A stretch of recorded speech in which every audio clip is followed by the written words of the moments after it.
quelques actualités. Ce que vous avez décrit, c'est le millionnaire, le milliardaire, pardon, Brian Johnson, qui a déclaré dépenser 2 millions de dollars par an pour inverser son vieillissement et qui s'injecte régulièrement le plasma de son fils de 17 ans. J'ai oublié comment s'appelle cette procédure en biologie, vous savez ça mieux que moi.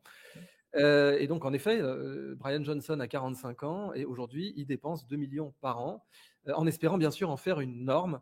Et là aussi, on revient sur 1984. Donc, Oui, juste c'est une les question. Vous savez, Ouais. tout ça est écrit. Après, c'est difficile de faire des synthèses, mais tout ça est écrit. Vous savez, le principe des vampires, c'est jamais que d'autres. C'est Ouais. ça.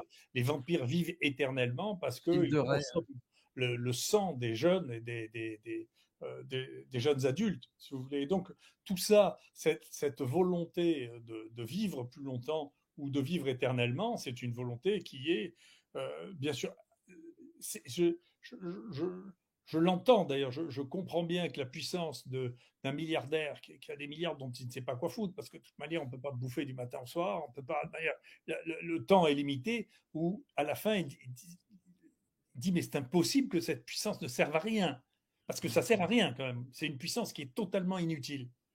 Et donc, c'est terrifiant d'avoir une puissance aussi inutile et de ne pas pouvoir même gagner quelques jours. C'est terrifiant. Et donc, c'est cette disproportion absolument considérable de la puissance financière, si vous voulez, individuelle, avec l'absence totale d'intérêt à en faire quelque chose. Parce que je ne sais pas quel milliardaire a 17 maisons différentes, mais il peut même pas aller dans chacune une fois par an, vous voyez. Donc, tout ça, c'est cette énorme puissance financière dont on ne sait pas quoi faire, finalement, devient une terriblement angoissante, si vous voulez, parce que on voudrait bien pouvoir dire qu'on a plus de choses ou accès à plus de choses.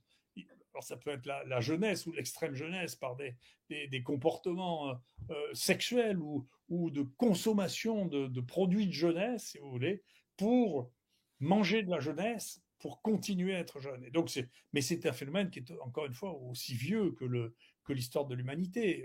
Il y a plein d'histoires comme ça. Hmm. Et concernant la possibilité de faire des contre-pouvoirs à ces multinationales, donc pas seulement aux milliardaires en tant que personnes